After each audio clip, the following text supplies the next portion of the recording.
you keep going. You ain't got to be the fastest. You ain't got to start ahead, right? You can have reasonable doubt. That was one of my first tattoos, reasonable doubt, right there on my arm.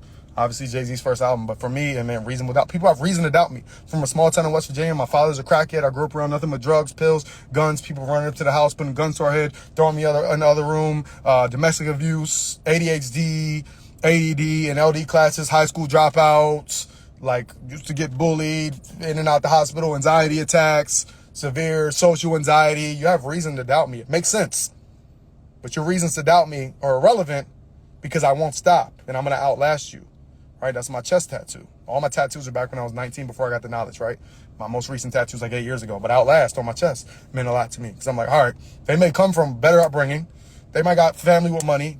Might come from a area with more wealth and more opportunities and more jobs and more, I don't know, recreational centers, more or less crime. They might have more peace in their household. They might go to a better school. They might have what the world views a better, more likely to succeed skin tone. They might have a more better communication skills. They might be more of a people person. Oh, that's fine. But you ain't about to outlast me, right? So many people started ahead and I lapped them because I will outlast you. Because despite you have all those things backing you up, you're going to stop at some point. And the moment you stop is when you're going to get lapped eventually because you keep taking breaks. You do good, then you take a break. You do good and take a break. Oh, I did good for 5 months, or I was on my health journey for 5-6 months. Then you relapse and slack again, right? If you're addicted to something, you relapse and slack again. So you get lapped and you get caught eventually. You have to learn how to outlast your opponent, outlast the world. I'm very competitive, and nothing's wrong with that. You should have a competitive nature to you, right? If you have that and you're willing to outlast when everybody stops, when things get thrown at you, you bobbing, you weaving, you hurdling, right? Whatever. You floating like a butterfly, stinging like a bee, getting out the way. Boom, come in, jab them, get in, get out, and you keep it moving.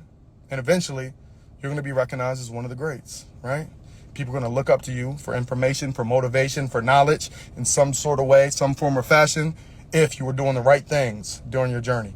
But if not, many people, again, I always reference the movie Soul, Jamie Foxx, the Pixar movie. Go watch that. Go look for the scene. Search Soul movie on YouTube, lost soul scene. A lot of people are lost souls. You're working jobs. You're waking up every day. You're saying like, dang, every time, you know how it goes. When you get older, life just goes quicker. And before you know it, you're 30, you're 40, you're 50, and you realize you've been wasting years. You've been wasting time. All your little bit of downtime that you do have. You're going to clubs. You're going to parties. You're looking for the next chick that you can have sex with. You didn't really obtain a high level skill set. You didn't really obtain the knowledge that you needed to because you was too worried about impressing people and being cool and all that shit. I never cared about all that.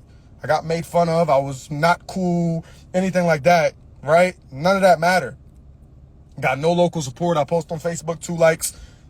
None of that mattered. I was like, I'm gonna have the world support me. Then everybody else from my hometown is gonna circle back and say, yo, T-Walk, we knew you was always gonna be the shit. Hey, yo, when you come in town, can you teach me? Hey, yo, you think I can drive that car when you come in town and use it for a music video? Hey, right? This is what's gonna happen, right? You ain't gotta worry about being cool. You ain't gotta worry about impressing nobody, right? Everybody from my hometown. Now, one person from teen to 30, I'm 32 now, can say they went to a party with me, went to a club with me, was at a hotel, linking up with chicks with me, was smoking with me, was getting drunk with me, was at the strip club with me. Not one person, because I wasn't cool. All of them was cool. From 20 to 30, I was grinding. I was obtaining knowledge because I knew by 30, I wanted financial freedom. I wanted ultimate freedom. I wanted no boss, no schedule. I wanted to have my dream car. I wanted to hand my mom $10,000. I wanted to hand my sister $10,000. I wanted to travel the world and see places that as a young kid, I only dreamed of. And I manifested it and I materialized it. And all those things I did. Everything I said I was going to do, I did. Right? I said I was going to get a group of a lot of supporters for teaching health in some form or fashion. I did that, right? Because I manifested it. I materialized it because I put the work in and I was disciplined and did the opposite of what 95% of the world is doing. 95% of the world is sick, broke, stupid, and soft. All you got to do is do the opposite. When everyone else is clubbing, when everyone else is using their Saturdays and Sundays, the little bit of time that you do have and that the world does give you to have a little bit of freedom, that's your time. When everyone else is doing the dumb shit, use those hours, use those 48 hours, those 2 days you get off to lock in, study, and uplift yourself.